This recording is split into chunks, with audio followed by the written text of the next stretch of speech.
holiday promotions for salons. This is SalonSpaChat. Another sip of wine. All right, so here we are getting started. Jon-David has a sip of wine. Jennifer, I'm not sure if you have one. I don't. I don't. I should have, I guess. We crossed that line there, so now we're ready.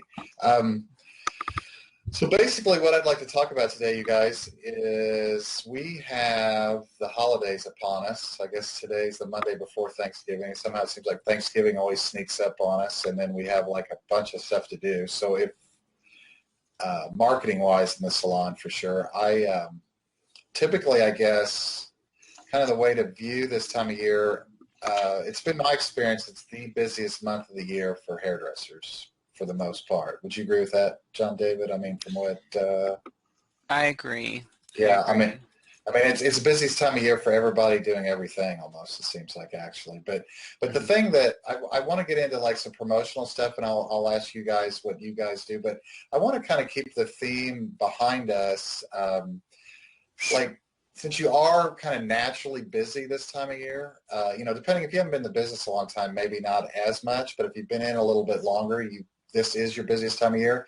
And just kind of keep in mind as we talk about these promotions that you are going to have lots more people visiting you. So think about how you can turn that into more business later. I want to maybe give one example to kind of get your guys' brains going a little bit with it. But one thing that we always did in the salon, we started it pretty early on, was, kind of the end of the year, obviously Christmas time, and we're kind of cleaning out all the extra retail product that we have. And you know how that is. There's some things you just never get rid of, and you have a ton of it, and you just end up giving it to friends anyway. So a lot of times as a promotional thing, what we would do is we would get all that extra product, and you kind of get it out and look at it. My wife would go pick up like this fancy basket with some fancy paper and all that kind of stuff, and we just pile it into this basket.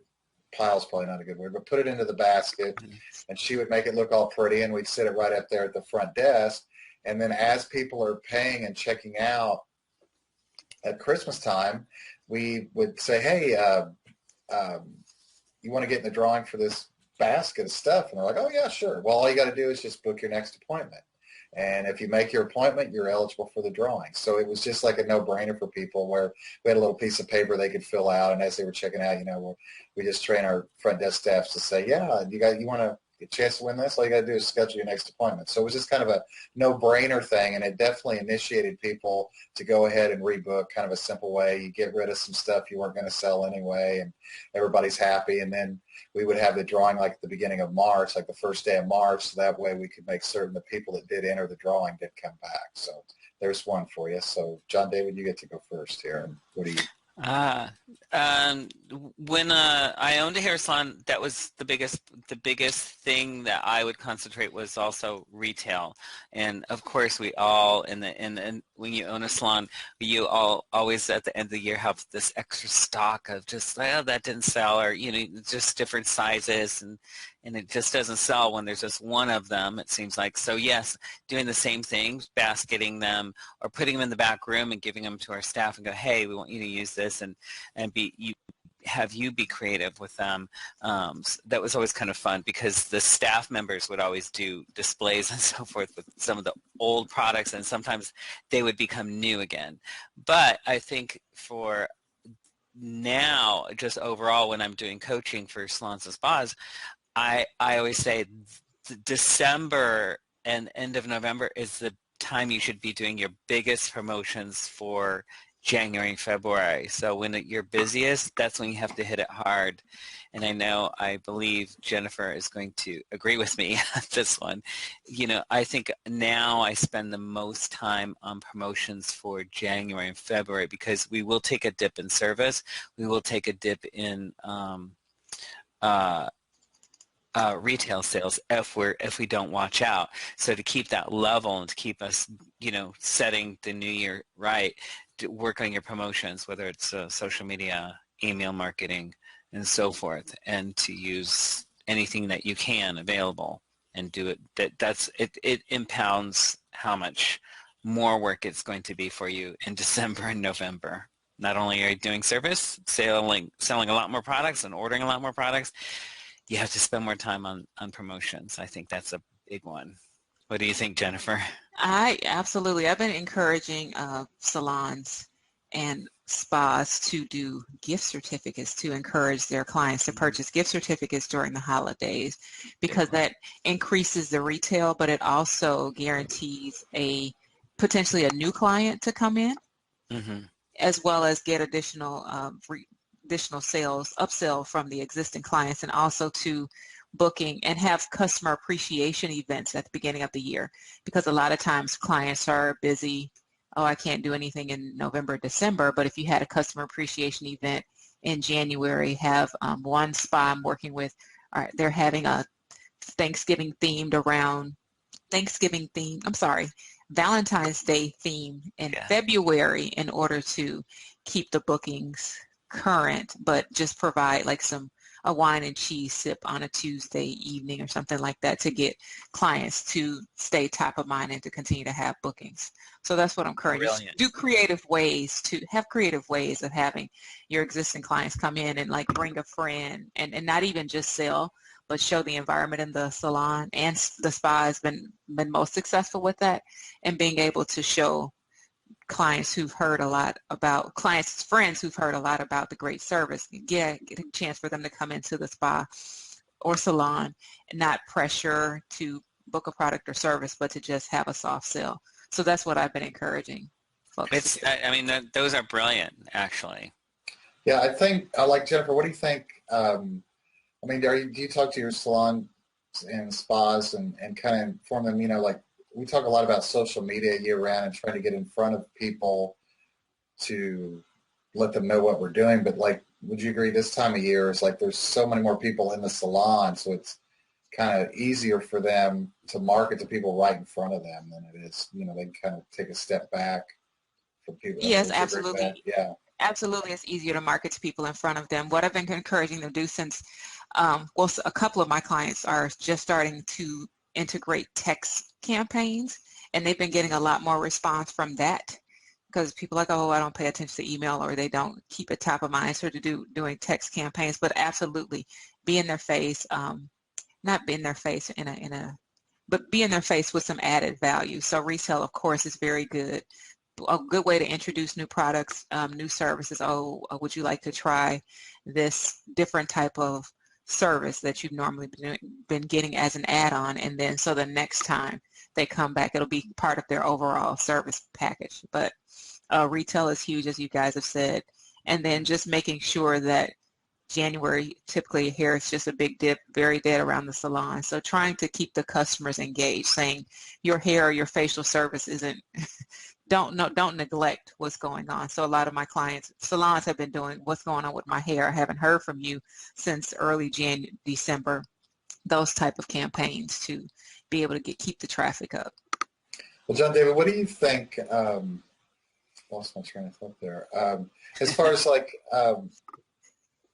she was talking about just gift cards for current clients and things like that. But what do you think about, like, where are you with giving your clients gifts, or how do you reward your client at the end of the year, Christmas time? Or do you do that at all? I mean, I know people kind of have varying theories on that. Usually, as Jennifer said, I think when I owned a large hair salon, it was great to have a client appreciation day in January and February that brought them in, that we could have a party, and that was just a wonderful touchstone. And I hadn't done that in 10, 15 years.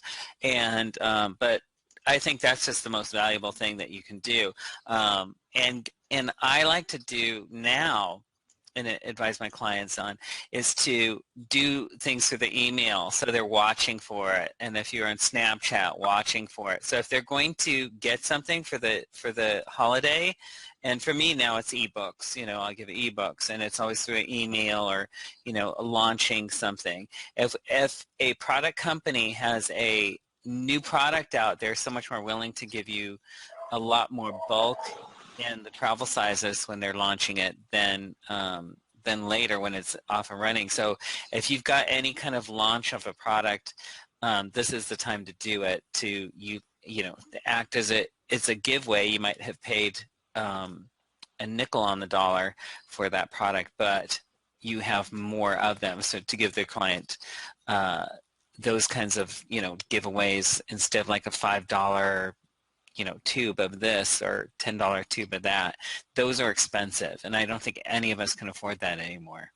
But get the product companies, if you're going to actually give a physical thing away, to get those product launch type things in December, or to give away in December, even though you've been holding on to them for maybe a couple months. Right. Yeah, because think ahead. Yeah, because it seems like the large manufacturers are talking to you in September a lot of times about. I mean, it's almost like too late for that now, but think about it next year. But yeah, they're kind of good about giving the sample sizes or whatever. I think one thing that we did a lot, or when you get into the business part of it and owning a salon, or just being an independent hairdresser, I mean, one thing to think about is like your customer acquisition cost, which is a very hard number to figure, but you can kind of at least get an idea of how much a new customer would be worth to you. And we experimented with a few different times and had some, depending on some varying things. We would do, like, if you bought a $50 gift card, you might get an extra $10 gift card. So that was a way to encourage people to give gift cards to people that don't normally come into the salon, and we give them $10 bump on their next service. Because I think it's much easier to give away service, and we kind of looked at it that way. If it was the $10 for, if somebody bought a $100 gift card, we might give them $20 or $25.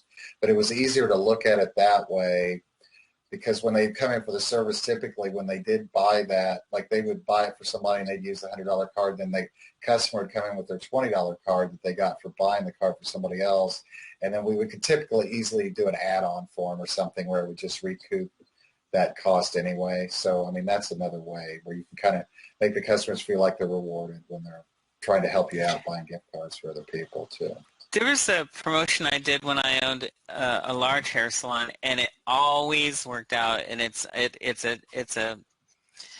a little controversial, possibly, but we sold VIC cards, very important client cards, and we only sold them to our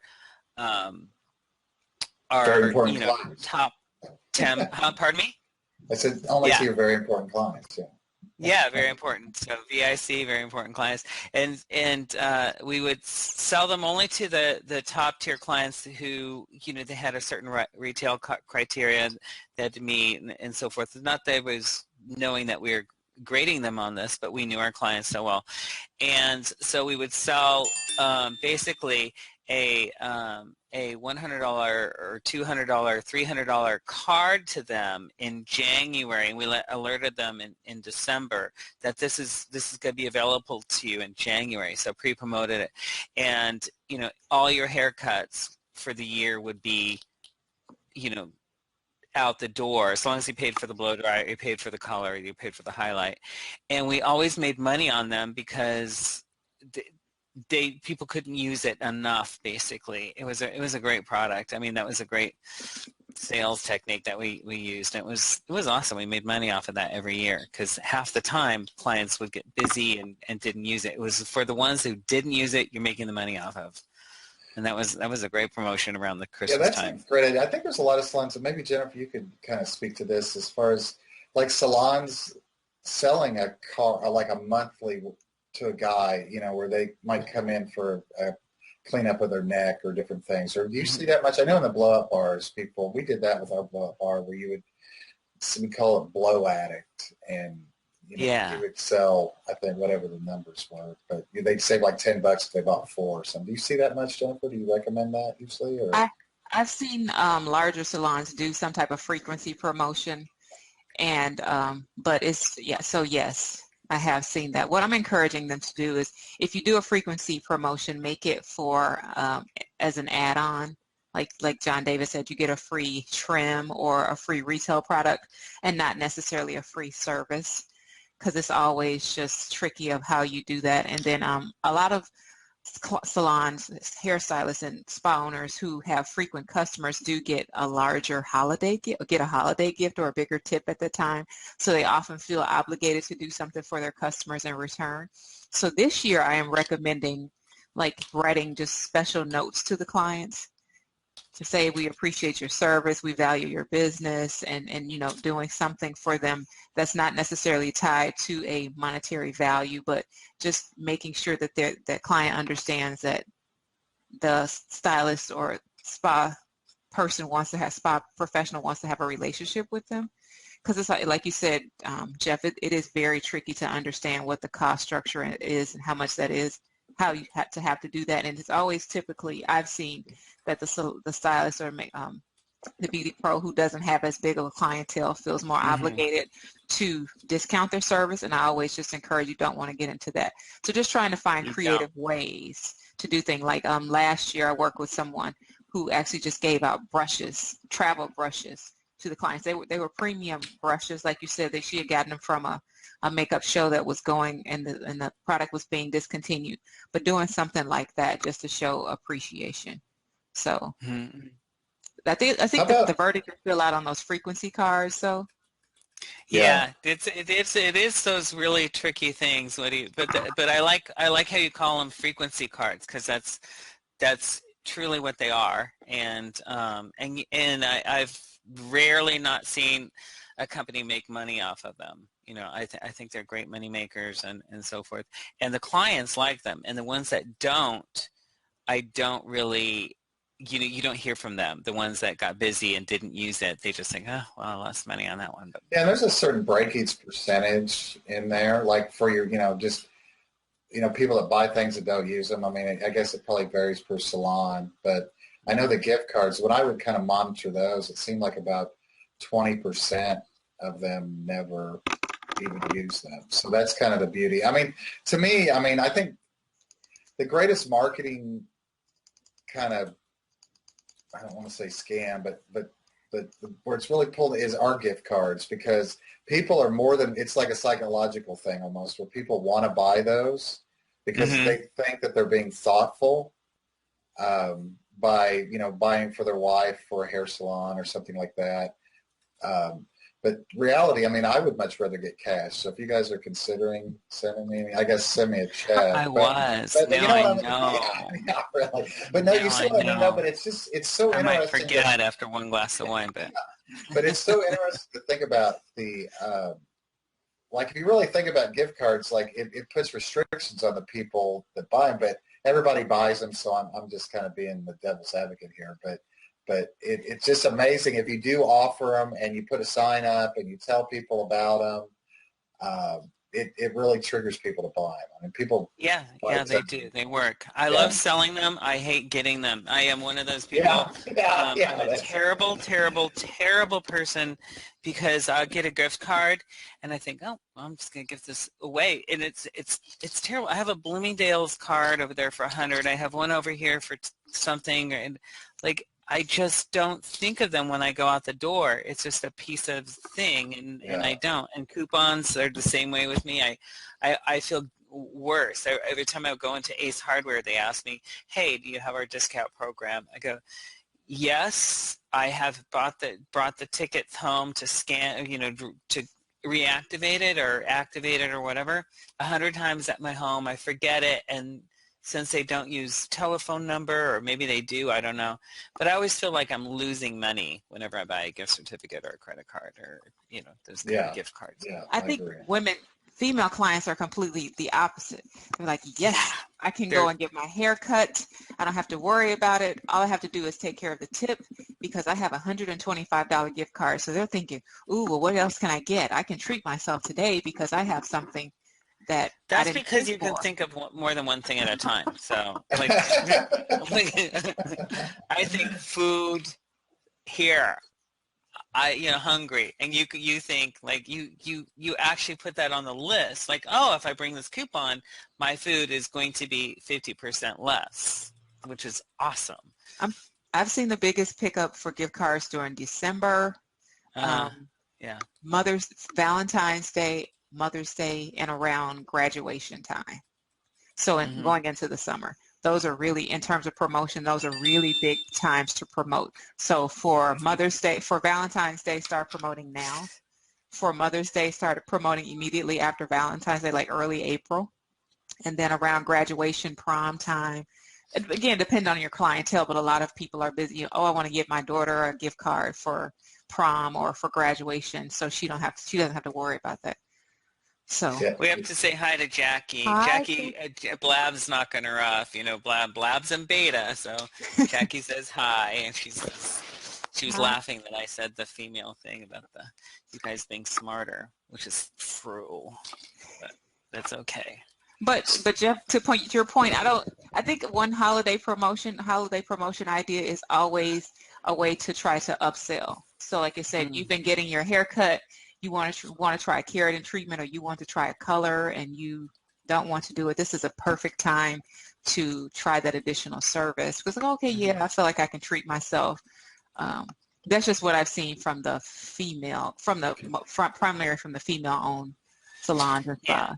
And I think if you're going to discount or give away anything, as Jeff said, during the holiday, I think it's awesome to give away an extra service or an add-on to the service, and that could be not so much like an expensive conditioning treatment that is costing you money, like with the vials or anything like that, but there are inexpensive treatments that you can do at the sink that are phenomenally, like they'll just take that hair from here to there, and the client goes, I want that next time, and it might be a $10 one for next time, but they'll always get it. You just increase your profit margin for the next year, both the salon and the stylist. So those typical add-ons are not so typical during the December month. And I will give you one. There's a product out there. Have you ever heard of Nexus Emergency, Jeff? Maybe. I don't know. It's an old product from the 80s. Nexus. You're before my time. It's emergency with 2 E's at the end because, it's a Germanic jerry writing products that have to spell it wrong. And it's also called polymeric. They have it at Walgreens it's called creme de la mer or something emergency. That's not it. It's a polymer.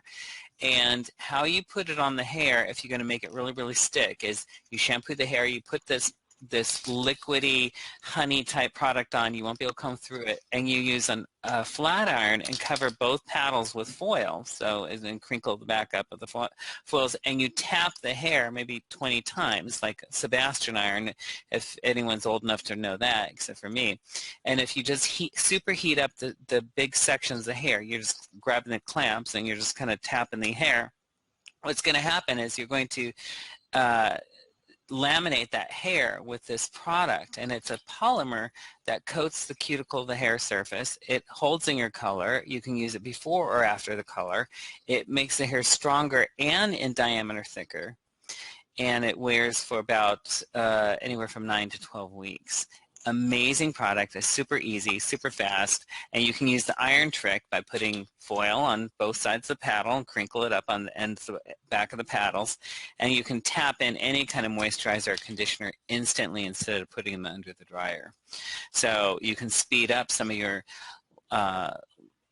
conditioners that don't have a lot of activator or treatments that don't have activator. So anyway, there's a tip. Yeah, no, that's a great feedback, because that's what just kind of Jennifer got me thinking about. When you do try to add on at Christmas time, you're like, it's kind of busy.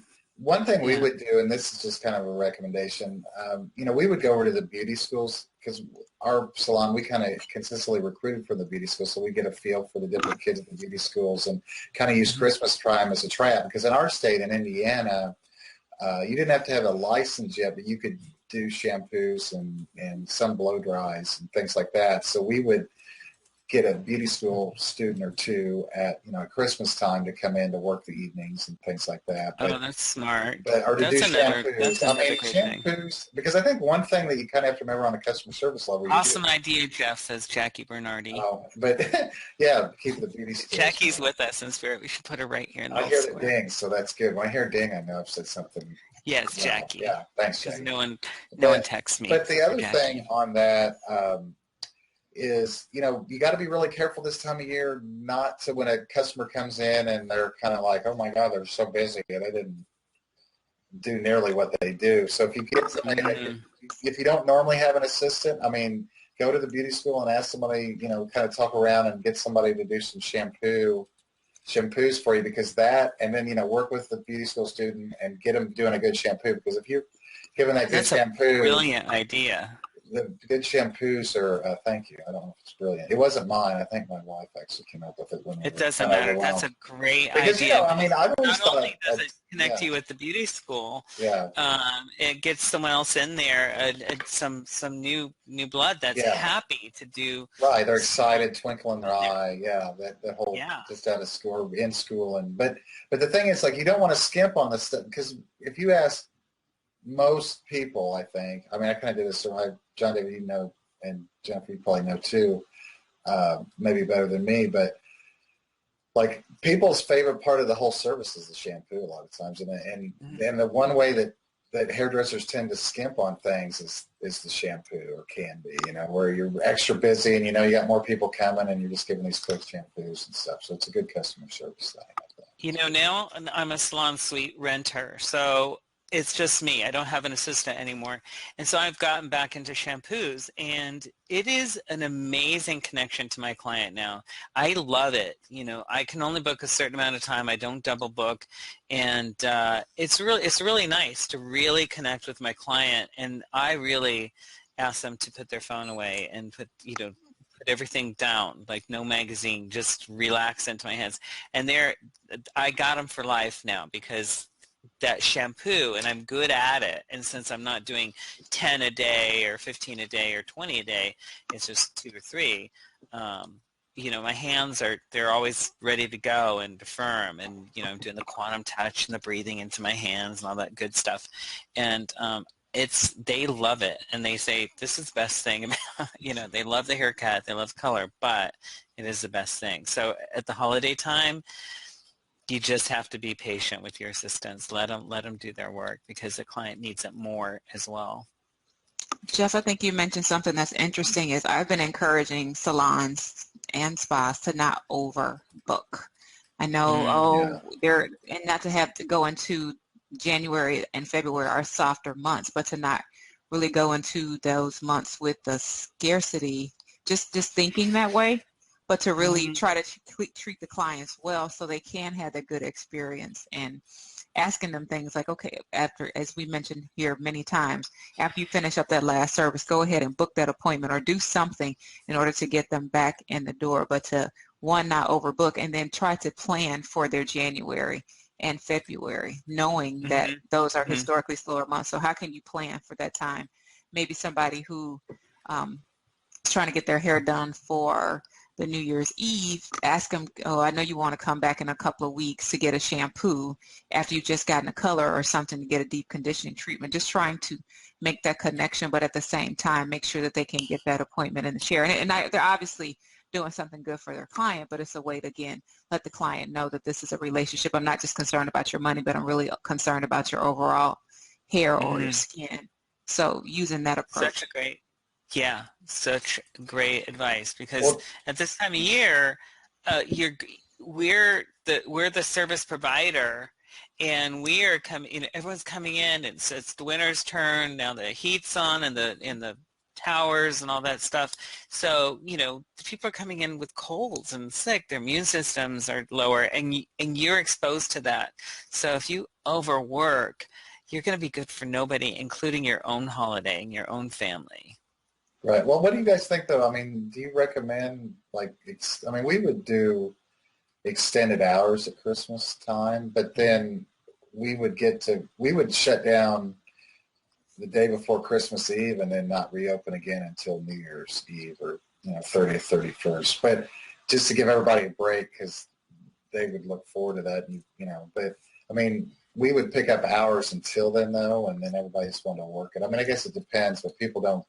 What do you think about adding hours at Christmas time, you guys? I mean, I've seen a lot of salons add hours. The hair salon stylists work themselves to the bone from from Thanksgiving until New Year's Eve. They are just swamped. Yeah. And then after that, it really kind of doesn't pick up until maybe the end of January. So that's why I've told them you have to show up as your best self. You have to show up pro. So don't kill yourself. Just tell the clients you're only taking 8 or 10 or however many you can do well, because you're just overwhelmed, you're sick, you're running behind, and it's just not a good experience. So to It's figure yeah, out how you to, don't experience it well. The service provider, are not experiencing it well, and you're just, as you said, Jennifer, you're not providing the best service. So when I was younger, I would book like that. I could do it, and then I'm exhausted, and you just don't even like people for another 4 days after you shut down. And well, I would do the same thing as Jeff. I would not work from this week to this week, and then January would trickle back. But now, because of social media, because of my email marketing, and I'm connected with the client a little bit more through texting and so forth. If I see a client's not in, and I can think about it, and your computer system will tell you this client's not been in. It should be warning you they're going to come in soon. You can email them, text them, social media them, put on your Facebook page. Look, we are not going to be working but more hours. We'll have to move you into January if you don't get in by now. So it'll be fine if you can warn them nowadays, and I think it's so much easier to do so. I had this exact conversation today with some makeup artists who do makeup full time, and they're saying, like, last year they were just overwhelmed, and they're booking now for the holidays, and they've told their clients, this is going to be my cutoff date, because I can't be New Year's Eve 8-9 o'clock trying to get you ready to go out when we could have figured out something before. So again, I think the key is to really try to plan that revenue, plan that promotional thing, and then be able to go forward.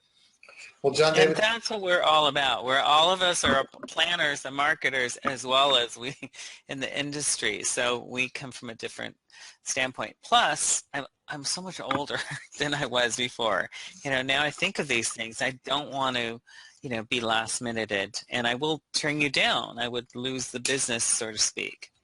But what were you going to say, Jeff? What do you do with those clients? I mean, I know what you do with the clients that don't value your time. You eventually try to get rid of them. But I mean, when you have, Christmas time, it seems like, you have more clientele. A lot of it has to do with people coming, maybe college kids coming back home, or people are in town or whatever. But what do you do with those clients that you just physically can't get in? I mean, do you recommend them to someone else if they need in before Christmas, or what's some ideas on that? I've always been a big fan when I've worked in salons, and even though I don't work at Joseph Michael Salon and Spa anymore, I know those stylists, and they are wonderful. And so I always recommend them, ones, good. and some of them don't work there. I never had the problem of I'm going to lose a client. I knew my marketing was always good, and I knew my skills would always attract people. So I did both of those things always, and continue to do so, even though I'm established, and even though my marketing and so forth is on automatic, so to speak. But it's really nice to have a bunch of people that I can trust to do my clients, and I do lose them to those wonderful stylists, and they can look me in the eye, and I can look them in the eye down the street, go, hey, how's it going? Oh my God, your hair looks great. I can say that, and they're not embarrassed about it because they know the way I feel about it. You will be where you should be, and with that attitude, you'll always be able to fill in your schedule. I absolutely agree. Absolutely. I think. That whole kind of mentality of just feeding the world and putting it out there, and it always comes back and all that. And when people call in and we always did that too. And it really works out. And you can always have a story of, depending on how long you do hair, how long you're in the business, 7-8 years later, somebody will come up to you and say, hey, you remember I called you and my son needs a haircut or whatever. And I mean, it just all comes back around eventually. It really does. It really does. I can't even tell you how many times I stepped in for somebody who walked out, or not, I walked out was sick, or, wife had a baby. That was one of them. And I got 2 clients that day. And of course they ended up becoming my client, but that happens reversely, so I got caught in a flight one time and I lost 2 clients. They went to James and Megumi, and I see those clients all the time. They go, well, we like them too, and they're, maybe they're younger or maybe they're older or whatever. You kind of let the likes go where they need to be, and sometimes things shift. Yeah, absolutely. Which is good for you. Absolutely. Yeah. So let's see here. Let's see here. I was researching holiday promotions and so forth. There's so many ebooks out there right now, because we're all in social media, the three of us, four of us, and hi Jackie, who's watching, who can't get into Blab. And there's so many promotional books out there, ebooks, and they're all good, but none of them really focus on the salon and spa industry. They're all just general, that like you should be marketing at this time. You should be doing this. I think there's $548 billion more spent in the end of November to December. And that is really something to think about when you're thinking about in the salon and spa industry. Like, wow, people are, their purses are open. You don't shut that for them. You don't really, if we can really make some more money during this month and not be overworked as well. Yeah, let's kind of get in the conversation here with our time we have left. Jennifer, like, what do you recommend to sell gift cards or to sell more retail, or at Christmas time, like to get to upsell? Like, what's, I guess, from a perspective of a salon owner, making sure the whole staff is kind of on the same page, and then as an independent hairdresser, do you put a sign on everyone's station, or, what's some different ideas you would use to get the word out to the people that are coming into the salon? It's interesting because I have a prospect, not a client yet, who I'm working with, and I have been encouraging them to do a Black Friday blitz. They've historically, the last 2 or 3 years, it's been very slow on Black Friday. So I'm encouraging that salon to talk to the independent stylists to call their clients or text their clients on a particular day so they can, one, book appointments, two, do upsells, talk about gift cards. So to really look at this time of year as from a business perspective. So again, for Black Friday, that's a busy day. That people are in the mood to start to think about holiday spending.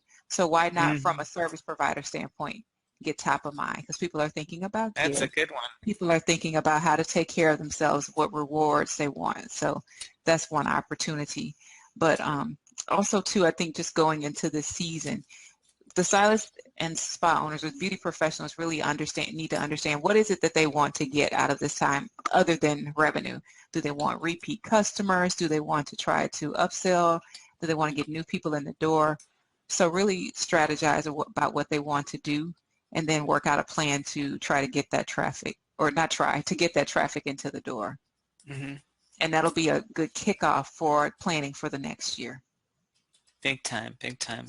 Promotional calendars are awesome for products, and Mother's Day is coming up, holidays are coming up, but I think we always get so busy at this time of year that if we haven't already automated our holiday, whatever we're going to do in November, December, it ain't going to happen. So whoever's watching this now, and hopefully, we'll save this video for next year, and you can be forewarned, and we'll have much more to add to it probably. You're kind of behind the 8 ball. So we start today, right this minute, this weekend, or this week, to start planning what you're going to do and what you want out of November and December, so you can keep your January and February busy. Yeah, well, I think the beauty of this, though, is this time of year, even if you're not a good planner, you're going to be really busy anyway, generally speaking, if you keep your skills up and everything. So, just kind of have the attitude, or do have the attitude, that when you see people, you're going to see a higher volume of people over the next 30 to 45 days, or whatever the number is, 35 days through the end of the year. So think about that, and think of ways to get them to come back, in January and February, like everyone's talked about. And then next year, plan something and do even better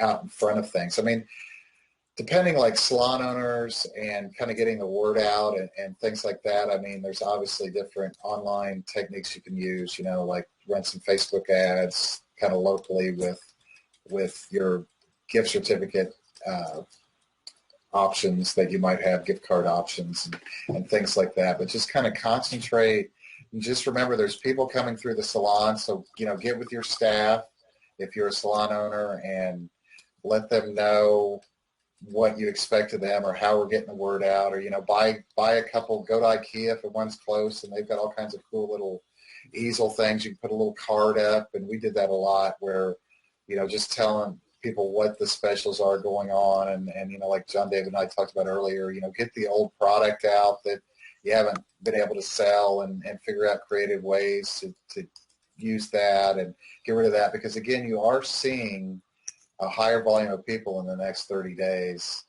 than you will at any other time during the year. I mean, it was just... And I love Jennifer's idea, like the Client Appreciation Day, to really think of what you want out of all those people coming in, to set what is it you want them to do in January and February. Set that up now and alert them with everything that you're doing. Maybe it's a new product launch coming, a Client Appreciation Day, which is awesome.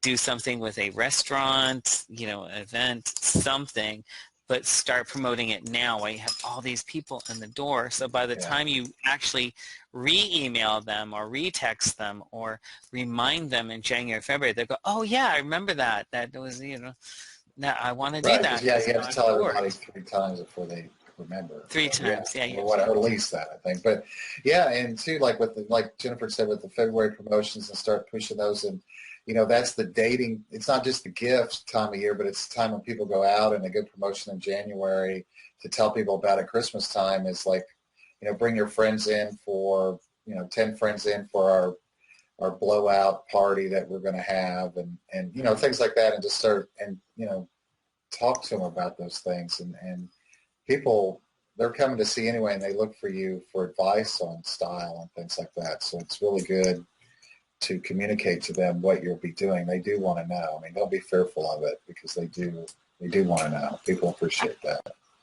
One thing about client appreciation events, they're so economical that I've seen. Like on a Saturday, you can get some coffee cakes and some juice and some coffee and tea. I mean, something that you may not normally offer, and then just blow it out.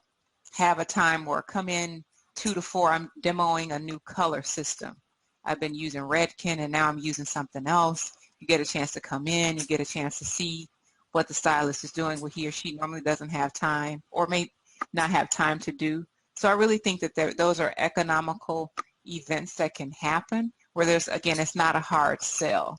I've seen a cheese and wine event on a Wednesday, a day that may not, or Tuesday, that day that may not be busy, from 4 to 7 in the salon. Just stop in, just talk.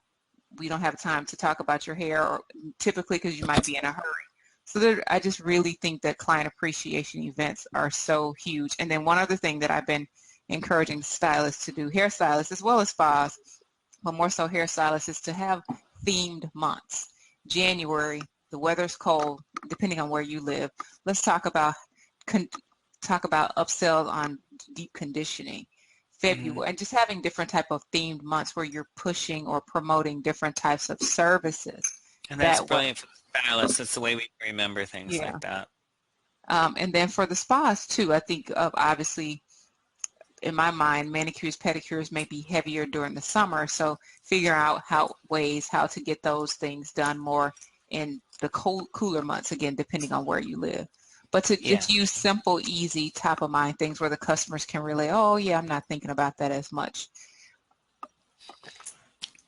Down the hatch. I know. You see it go like that. I know. It's amazing.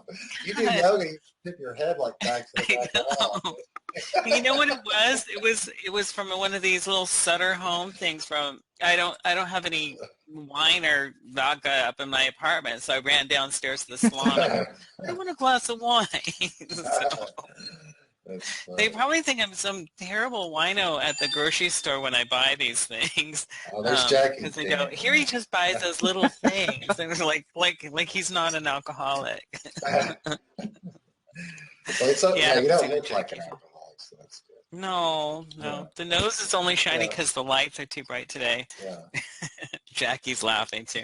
She likes when I'm a bad person. See, she's a Libra. Love her.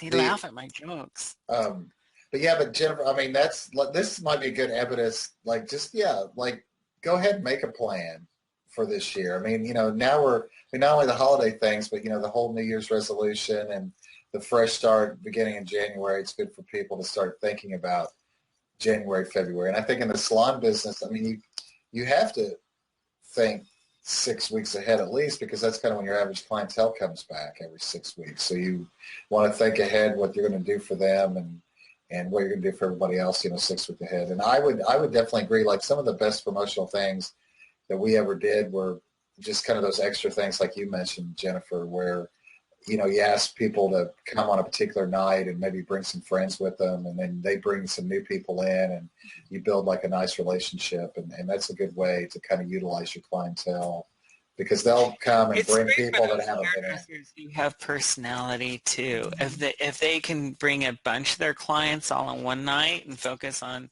maybe just one hairdresser's clients and have it be that night, it's Yeah, amazing how many people you can pop in there yeah. and I mean, and enjoy. I had like a few of our sales reps that would come in, and they would all always say that the best thing you can do is like those customer appreciation nights where they ask people, or hair parties they would call them a lot of times too, but just where you get customers to bring other people in, because it's kind of like they're showing off, they're showing you off. It's a really great environment, and it's you have a little alcohol there or whatever you might have, and people kind of loosen up, and it's fun stuff. It's really a good time actually. When when my hair was relaxed and I used to be a weekly client, I would go and get my hair shampooed every week. But Yeah. I do remember going to those customer appreciation. I'm like, well, I'm getting a relaxer every 6 weeks. I'm getting a shampoo every week. I'm getting my hair trimmed every week. But I always ended up getting something else that wasn't even top of mind. I'm like, oh, I should try a cellophane, or oh, maybe I should try this additional service that I've never tried, because I was just so into my routine. So from a promotional standpoint, especially those dedicated clients, probably that 30 or 40% is probably the bulk of your business. I would definitely get those folks in and get them a chance to do something different. Yeah, and they always love something new. They're And always looking for we something. always have something new that's interesting. We always have something revolutionary, that's going to do this or do that. Now we've got the new metallic colors. There's always something new. And this is not what I found is the clients who are more willing to try things are clients who are typically more seasoned. So Mm-hmm. just in the salons that I'm working with, those clients that are 35 plus, and this is just in the Chicago area who I'm working with, they're Mm-hmm. really willing to try more different things from the salon and spa standpoint. Because from the spa standpoint, they obviously want to protect their skin. They want more moisturization. Same Mm-hmm. thing for the hair. Oh, my hair is drying out. What can I do? I need to come see you more often. So as the salons are planning for the promotions, think about the demographic too, of how we can draw them in with different things. Yeah, that's yeah, definitely. Always think about your demographic, or how you can help the most people with. Yeah, that's a great idea, Jennifer. Mm-hmm. Let's just kind of wrap it up here, Jennifer. I'll give you a chance here to kind of tell everybody what you're up to, what you're doing, and all that kind of stuff. I am launching a coaching program, or I have a coaching program, but starting to bring more attention to a coaching program that I have for the not so seasoned stylists, to give them some ideas of how to better brand and to get in front of more potential clients so they can grow their business. So I'll be kicking that off at the beginning of January. Cool. Yay. Cool. Yes. What about you, Jon-David? I'm an author of 9 ebooks now, and so the past 3 months I've been putting out some of the most recent ones. 9, yeah. Woo-hoo, that's awesome. So they're all great. Some of them are only 99 cents. They're all there to help the salon and spa in every industry, because even my best-selling book, Twitter for Salons and Spas, that was aside from the Mafia Hairdresser book, of course, it's been read by every industry because people, understand that the hair, salon, and spa industry, and we all know we deal with retail, we deal with seasonal sales, we deal with customer satisfaction, we deal with employee satisfaction and retention and acquisition. So many industries relate to it. So those books are coming out and launching, and we all use we're all coaches and consultants, and we all use different programs to assist our clients. So now I have a goalachiever.club. Go to goalachiever.club, and for 99 cents you can have the same template I help my clients with, and the ebook is great because it's the same thing as most coaches use across the United States and abroad. So those are all launched now, and if the little toggles don't work on the website, that's because I've been working on the website all day. So Goalachiever.club? Is that Goalachiever? Yeah, goalachiever.club. Put So that there's link a in. club? You can I didn't realize MaffiaHairdresser.com. Put the link in. MaffiaHairdresser.com we'll have Okay. it too. Okay. Cool. Awesome. And then Jennifer, what's your website? What's the best way to Marketing.com. Yes. Simple Jon-David, marketing. Yes, ma'am. those ebooks are perfect for the independent or even the fitness professionals. I come across a lot of fitness professionals who don't know what to do. Yeah. Or they say they don't know. They're trying to use Facebook and it's not working. So I think that those are perfect for like fitness professionals, a lot of chefs, anybody who's independent who understands their craft, but they obviously need to market and brand better. I think that those would be excellent tools for them to have in their arsenal. Absolutely. Yeah. Absolutely. These are good. So who's our host next week? Jon-David? It is Jackie. There'll be our 5th Salon Spa Chat. Did she tell you the topic yet? She did not, but I'm sure she'll text me. Hopefully she'll schedule it on the right day. I kind of put mine on the wrong day. That was funny, but that sounds like something I would do. Here's what do we have? She'll email me, and okay, cool. Same time, same channel, everything like that. Same time, same channel, 6:30. Let's see, and she'll know tomorrow. She says so. She will text. So it'll be a good one, I'm sure. And oh yeah, she's always awesome, creative, and figuring good things out. So I guess that kind of wraps it up. So everybody, I guess. Thank you. Email me the link that Blab gives to you, and then I will put the bumpers on either side of the video and send it back to you. You can put it on YouTube, and I'll put your YouTube embed in the Salon Spa Chat website. How's that? Sounds good. Awesome. Fantastic. Thank you so much. See you guys next week, if not before. All right. Love you guys. Thank you. Bye. See ya.